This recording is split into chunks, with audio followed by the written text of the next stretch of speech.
Halo semuanya, salam sejahtera untuk kita semua. Saya mahasiswa dari Universitas Nusa Nipah, Indonesia. Tujuan pembuatan video ini adalah untuk mendapatkan nilai UAS Bahasa Indonesia tahun akademik tahun 2021 2022. Sebelum saya melaporkan materi, perkenalkan nama saya Franciscus Kevin dengan NIM 0212100031. Oke, baik, sekarang saya akan memaparkan hasil kerja saya tentang peran teknologi dalam bidang pendidikan pada saat pandemi COVID-19. Bagaimana situasi yang terjadi saat pandemi? Bagaimana hampir semua orang tua bertanggung jawab untuk mendampingi anak belajar dari rumah. Banyak orang tua harus mengakui bahwa menjelaskan berbagai mata pelajaran dan menemani anak-anak mengerjakan tugas-tugas sekolah tidak semudah yang dibayangkan. Kerja keras para guru dan dosen selama ini sungguh patut diapresiasi. Di tengah pembatasan sosial akibat wabah COVID-19, kita harus tetap semangat mengejar dan mengejar ilmu pengetahuan. Hampir tidak ada yang menyangka bahwa pendidikan akan berubah drastis akibat pandemi COVID-19. Konsep sekolah di rumah, homeschool, tidak pernah menjadi arus utama dalam wacana pendidikan nasional. Meski makin populer penerapan pembelajaran online, learning selama ini juga terbahas pada universitas terbuka, program kuliah bagi karyawan di sejumlah universitas dan kursus-kursus tambahan online kursus. Tapi kebijakan pasca distancing untuk memutus penyebaran wabah memaksa perubahan dari pendidikan formal di bangku sekolah menjadi belajar dari rumah dengan sistem online dalam skala nasional. Bahkan ujian nasional tahun ini terpaksa ditiadakan. Tantangan pendidikan sistem pendidikan online pun tidak mudah. Di samping disiplin pribadi untuk belajar secara mandiri, ada fasilitas dan sumber daya yang masih disediakan. Saya bersyukur masih mampu memfasilitasi anak kami untuk pendidikan jarak jauh. Tapi saya mendengar keluhan banyak orang tua murid dan juga tenaga pendidik yang kesulitan baik dalam menyediakan perangkat belajar seperti ponsel dan laptop maupun pulsa untuk koneksi internet. Dengan kata lain, sistem pembelajaran online ini berpotensi membuat kesenjangan sosial ekonomi yang selama ini terjadi menjadi makin melebar saat pandemi. Kemenaker mencatat sudah lebih dari 2 juta buruh dan pekerja formal informal yang dirumahkan atau di PHK. Dengan kondisi seperti ini, banyak orang tua kesulitan menyediakan kesempatan pendidikan yang optimal bagi anak-anak mereka. Dalam situasi yang lebih buruk, orang tua malah bisa berhadapan pada pihak pilihan dilematis. Menteri makan keluarga atau membiayai pendidikan anak. Ini berpotensi membuat angka putus sekolah meningkat sejak kebijakan belajar dari rumah diterapkan secara nasional mulai tanggal 16 Maret 2020. Muncul indikasi naiknya angka putus sekolah di berbagai tempat, mulai dari Papua, Maluku Utara hingga Jakarta. Ini ada daerah-daerah yang tergolong zona merah dalam penyebaran wabah. Angka putus sekolah dari kawasan perdesaan juga diperkiraan akan naik. Dalam jangka panjang, anak-anak yang putus sekolah ini memiliki kemungkinan lebih besar untuk menganggur, baik secara tertutup atau terbuka. Ini bukan hanya secara akumulatif akan menurunkan produktivitas nasional, tapi membuat mereka terjebak dalam lingkaran tidak berjuang. Kemiskinan struktural sebagai langkah solusi praktis. Sejak awal saya berpendapat pemerintahan perlu merelokasi dalam pelatihan 5,6 triliun bagi 5,6 juta buruh dan pekerja yang diperkiraan terdampak krisis ekonomi akibat wabah COVID-19 menjadi bantuan langsung sehingga bisa digunakan untuk memenuhi kebutuhan sehari-hari, termasuk memastikan keberlangganan pendidikan anak-anak mereka. Di sisi lain, pemerintah juga perlu memperhatikan nasib para guru, terutama guru-guru swasta maupun guru honor, termasuk guru tidak tetap yang masing-masing berjumlah hampir 1 orang. Ketidakadaan proses belajar mengajar di sekolah secara langsung dan tidak langsung menurunkan pendapatan mereka. Bagaimana dampak pendidikan pada saat pandemi COVID-19? Munculnya pandemi COVID-19 memberikan dampak pada kegiatan belajar mengajar yang semula dilaksanakan di sekolah kini menjadi belajar di rumah melalui daring. Pembelajaran daring yang diterapkan harus disesuaikan dengan kemampuan masing-masing sekolah agar proses pembelajaran berjalan lancar. Berbagi daring harus dengan bantuan teknologi digital seperti Google Chrome rumah belajar, Zoom, video konferensi, telepon atau live chat, dan lain-lain. Dengan adanya pengguna media daring mengharuskan tenaga pendidik tetap memperhatikan dalam pemberian tugas melalui pemantauan pendampingan, salah satu-satunya melalui grup WhatsApp, sehingga peserta didik mengikuti proses belajar mengajar dengan baik. Tenaga pendidik juga harus tetap berkomunikasi dengan pihak orang tua untuk memberikan informasi terkait perkembangan peserta didik.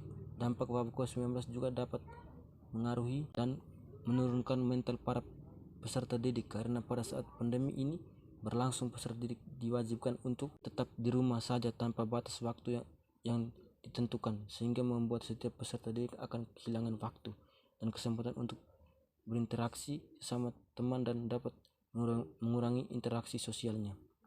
Dalam dunia pendidikan, pandemi COVID-19 memberikan dampak yang sangat banyak, seperti banyaknya sekolah di dunia ditutup untuk menghentikan penyebaran COVID-19. Beberapa negara telah menutup sekolah dan menyebabkan setidaknya 290, juta peserta didik di seluruh dunia menjadi terganggu aktivitas belajarnya karena sekolah ditutup oleh pemerintah.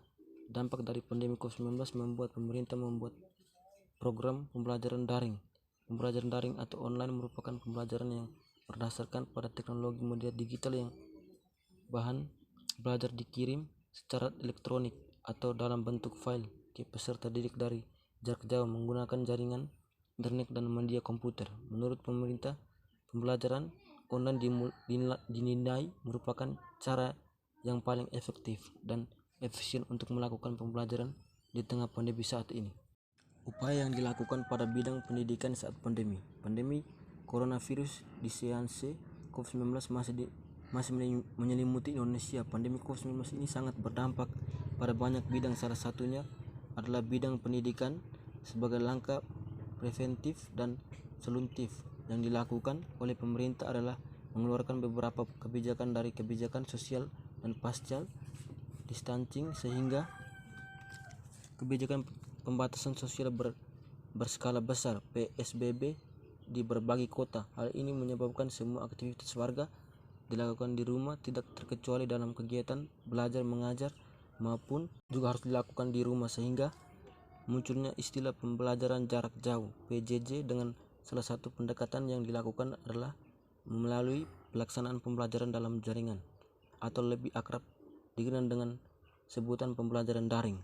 Pelaksanaan pembelajaran daring ini berdasarkan pada Surat Edaran Menteri Pendidikan dan Kebudayaan Republik Indonesia Nomor 4 Tahun 2020 tentang pelaksanaan kebijakan pendidikan dalam masa darurat penyebaran coronavirus di saat COVID-19, lalu Surat Edaran Nomor 15 Tahun 2020 tentang pedoman pelaksanaan belajar di rumah BDR selama darurat COVID-19, dan diperkuat lagi dengan Surat Edaran Mendikbud Nomor 3 Tahun 2020 tentang pencegahan COVID-19 pada satuan pendidikan, dengan beberapa isi di dalamnya adalah mengenai penjelasan pembelajaran daring, mekanisme kegiatan belajar mengajar selama masa pandemi, serta penilaian pembelajaran daring bagi peserta didik Kemendikbud UI. Sedangkan mengenai pengertian dari pembelajaran daring menurut Wigianti 2020 adalah pelaksanaan pembelajaran dengan memanfaatkan perangkat elektronik di dalamnya seperti gawai atau laptop, sehingga pembelajaran daring bergantung pada jaringan internet. Pengertian ini sejalan dengan menjalankan pelaksanaan tugas Direktur Jenderal Pendidikan Anak Usia Dini, Pendidikan Dasar dan Pendidikan Menengah Hamid Muhammad, bahwa pembelajaran daring adalah salah satu pendekatan yang bisa dilakukan dari PJJ, dan pendekatan yang bisa dilakukan ada dua, yaitu pembelajaran dalam jaringan daring dan pembelajaran luar jaringan learning. Pembelajaran daring salah satunya bisa dilakukan oleh para pendidik melalui video konferensi. Tentunya dalam pelaksanaan dibutuhkan akses internet yang kuat, tidak ada hambatan dengan gawai ataupun pulsa. Model lain pembelajaran daring adalah dengan menggunakan aplikasi learning management system. Pihak Kemendikbud menyediakan rumah belajar yang free access, ada juga yang privat dari swasta seperti Ruang Guru dan jenis. Dan ketika ada hambatan mengadakan pembelajaran daring bagi daerah yang tidak terjangkau akses internet, maka bisa dilakukan dengan pembelajaran learning, yaitu dengan memberikan buku pegangan bagi Siswa kemudian pendidikan nantinya setiap saat, entah melalui orang tua atau kunjungan ke rumah atau kunjungan ke kelompok-kelompok kecil yang untuk mengadakan pembelajaran bersama peserta didik. Jawa Post.com. Menteri Kemdikbud Nadiem Makarim menjelaskan bahwa pembelajaran daring dilaksanakan untuk memberikan pengalaman belajar yang bermakna bagi peserta didik tanpa terbebani tuntutan menuntaskan seluruh capaian kurikulum untuk kelulusan ataupun kenaikan kelas. Dan kegiatan pembelajaran daring ini, aktivitas dan tugas pembelajaran bervariasi antara siswa tergantung pada kondisi akses internet dan juga fasilitas belajar di rumah. Sedangkan efektivitas pembelajaran di sini dapat memaknai sebagai sebuah kegiatan pembelajaran yang terfasilitasi dengan baik sehingga peserta didik memperoleh pengetahuan dan keterampilan melalui penyajian informasi juga dengan yang diharapkan berkenakan dengan upaya dalam mewujudkan pembelajaran daring yang efektif di masa pandemi COVID-19 ini. Dalam pandangan penulis, ada dua hal yang harus diupayakan, yaitu pertama, terjadinya kerjasama yang baik antara pihak sekolah, dalam hal ini adalah kepala sekolah dan guru dengan pihak orang tua peserta didik. Kedua, dengan melaksanakan beberapa hal berikut ini, yaitu pihak sekolah kepala sekolah. Dalam hal ini, kepala sekolah harus mampu mengelola program pembelajaran daring secara efektif, misalnya dengan membuat ramuan kurikulum yang dirancang secara akuntabel dan aplikatif dalam pelaksanaannya, dengan tanpa mengabaikan kompetensi dasar dan kompetensi inti yang harus dicapai oleh peserta didik selama pelaksanaan pembelajaran daring. Membuat buku pedoman pembelajaran daring dengan menyesuaikan pada kondisi yang ada pada satuan lembaga pendidikan tersebut. Dalam penyusunannya melibatkan para pendidik, komite sekolah yang termasuk di dalamnya adalah termasuk orang tua peserta didik. Kemudian buku ini digunakan sebagai acuan bagi pendidik, orang tua maupun peserta didik dalam pelaksanaan pembelajaran daring. Memberikan pelatihan bagi guru dalam penggunaan tools ataupun platform digital yang digunakan dalam pembelajaran daring. Selain daripada itu, memberikan pelatihan mengenai model-model pembelajaran yang dapat digunakan oleh guru dalam pembelajaran daring agar mendukung tercapainya aktivitas pembelajaran daring. B. Pendidikan membuat ragam kreativitas dan inovasi dalam mewujudkan pembelajaran daring efektif, seperti membuat video pembelajaran atau membuat kuis yang interaktif. Menentukan model pembelajaran yang sesuai dengan efektif untuk dapat diaplikasikan dalam pembelajaran daring. Dan dalam model pembelajaran ini tentunya sudah mencakup mengenai pemilihan strategi sekaligus mode yang dapat mereka aplikasikan dalam pembelajaran daring ini. Berusaha aktif, komunikatif, serta menciptakan suasana yang nyaman dan menyenangkan bagi peserta didik dalam pembelajaran daring, sehingga diharapkan motivasi, respon, kerjasama, presentasi aktif dan terjadi di kalangan peserta didik. Memiliki catatan atas setiap perkembangan ataupun kejadian yang dialami baik oleh dirinya sendiri ataupun oleh peserta didik selama pembelajaran daring berlangsung. Catatan ini nantinya digunakan sebagai bahan evakuasi sekaligus tindakan lanjut dalam pelaksanaan pembelajaran daring. Menjalin komunikasi yang baik dengan orang tua, tujuannya agar mendapatkan dukungan dalam mewujudkan pembelajaran daring yang efektif. Selain daripada itu, ketika ada permasalahan ataupun kendala selama pelaksanaan pembelajaran daring dari sisi peserta didik, dapat secara dini terselesaikan. 2. Orang tua berkomitmen tinggi dalam membantu mewujudkan pembelajaran daring yang efektif, berpartisipasi aktif melalui pendampingan, pembinaan, pemberian motivasi sekaligus pengontrolan para peserta didik atas pelaksanaan pembelajaran daring ataupun dalam hal pembinaan karakter melalui pembiasaan yang dilakukan pihak sekolah sebelum masa pandemi. Komunikatif dengan pihak sekolah terutama dengan pendidik, ikut serta mengevaluasi pembelajaran daring. Aplikasi yang digunakan di bidang pendidikan saat pandemi. Aplikasi yang digunakan adalah satunya aplikasi Zoom Meeting. Zoom Meeting adalah aplikasi komunikasi yang berbasis video. Aplikasi ini tergolong aplikasi yang fleksibel karena bisa diakses via Android, iOS, dan website sehingga memudahkan para penggunanya untuk menggunakannya di smartphone atau lewat komputer. Aplikasi ini merupakan aplikasi buatan Eric Yuan sejak 2011 dan saat ini berkantor pusat di San Jose, California, Amerika Serikat. Aplikasi Zoom Meeting kerap dijadikan sebagai alat untuk meeting jarak jauh, terutama dengan video. Dengan aplikasi Zoom Meeting, satu meeting dapat dilakukan dengan jumlah partisipan mencapai 100 orang. Durasi dari meeting maksimal 40 menit apabila menggunakan akun Zoom yang gratis. Namun jika membutuhkan ruang rapat dengan jumlah partisipan lebih dari 100 serta durasinya lebih dari 40 menit, maka pemilik akun Zoom bisa beralih ke akun Pro, Business atau Enterprise. Dari segi kualitas video dan audio, aplikasi Zoom Meeting digadang-gadang sebagai aplikasi dengan kualitas HD atau High Definition.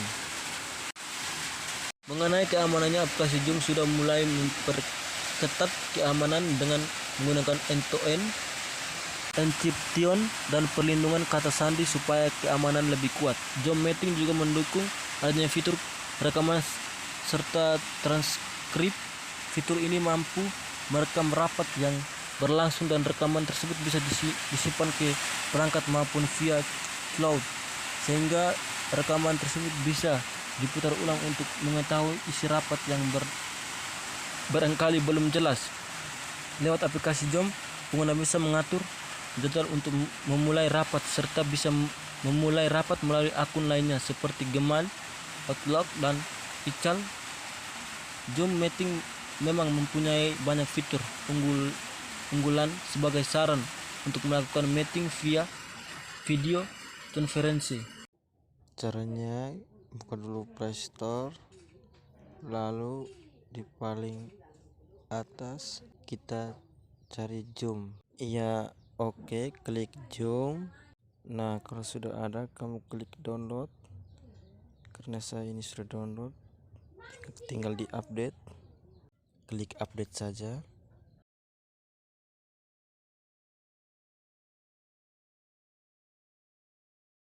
Nah, tampilan awalnya jadi seperti ini. Ini awalnya tinggal klik aja join meeting. Setelah itu kita diminta untuk memasukin meeting ID. Ya, biasanya meeting ID ini diberikan oleh si pembuat meetingnya. Misalkan saya coba masukkan meeting ID-nya 73640957808, lalu masukkan nama kita. Oke. Tinggal klik join meeting. Kalau sudah, tinggal tunggu. Oke. Passwordnya 12345, klik oke, tunggu lagi, sedang connected.